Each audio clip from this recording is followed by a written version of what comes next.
100. Today I'm going to show you how to use this brand new Lumax grease gun I just got from Home Depot. I love it. Okay, so I got this grease fitting to grease some of my equipment in the shop, and I got this particular one for two reasons. Mainly because I need to use my hand, my left hand, I need to have it free to hold the hose, and I wanted the pump handle like this. I didn't want the one with the single handle where you have to hold the body and do it like that. I wanted to be able to pump it, because I have to hold it on the fittings in odd angles. The other reason is this takes cartridge grease or just loose free grease. You can put grease in it with or without the cartridge, so that was nice. So this was really quality, got from Home Depot, and I'm going to show you how to use it today when I install a grease Zerk fitting on a pin. I'll show you how I do that, about like so. Alright, so here's the pin. We're going to go ahead and drill it. We'll drill down, put the fitting in, and then I will prime it with the grease gun. I'll go ahead and show you how to squirt some grease into the Zerk fitting. Looks like that. Okay, grease fitting. So we will go ahead and go to the shop, drill this pin, drill it, tap it, install the grease fitting, and then I'll let you watch me use the grease gun to prime it for service.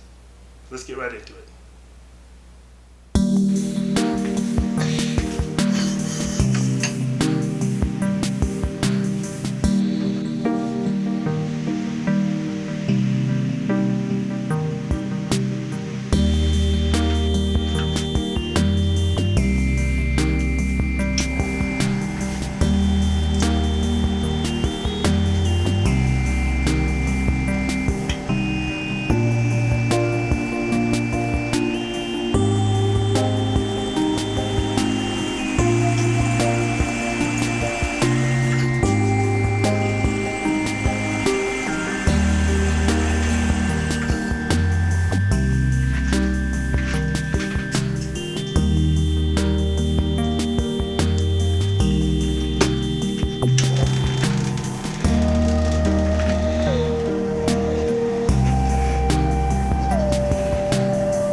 Alright, down in this shop, we got the fitting installed.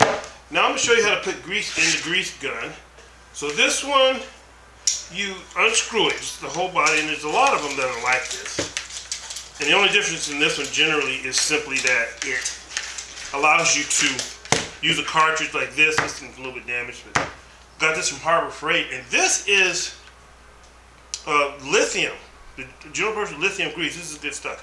So you pull your little handle. It's spring loaded, so you just Pull that all away, and then you take off your plastic cap, and that will reveal your,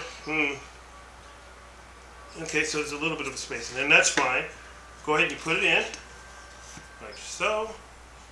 Look! I actually didn't hit. Hey, don't do that. Pull the thing, keep your hand off of this, and then put it in. And you want to lightly screw on. I think I'm going to push this down a little bit. Oh no! And you have to take off the top. I was just forgetting everything because there you go, goopy. And then, oh, look at that. Looks delicious. But don't try to eat any of it. Alright, so I'm going to push this on. It has to go down a little bit more, but I'm just going to do it like this. And then screw it on lightly. Making a nice goopy mess here. So I'm going to do that, and I'm going to back it up a little bit so it's a little bit loose. And you have a bleeder valve here as well. Really a lot of extra. Yuck!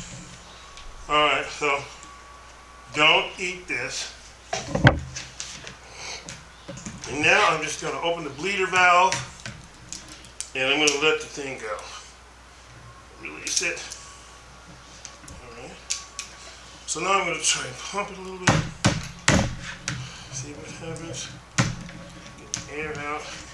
And I'm going to tighten this up. I don't think there's any air in there. Let's see if we can get some grease out. This is a very high pressure. Woo! There we go. And the reason it's so high, because you'll notice it has just a small amount. I'm just going to go ahead and make a mess so you can see it. This very thin stream that comes out. See? Ooh. And that allows it to be higher pressure. Alright, so now, as promised, we don't need this stuff anymore. I'm going to prime this. Maybe we should see the grease come out of here. So let's come in close so you can actually see it. And this will be ready to go into service. Alright, let's get this plugged in here. Snap it on. And let's give it a few pumps. Let's see if we can get some grease coming out of that hole. Oh, look at that. It's ready for service. There you have it. Thanks for watching.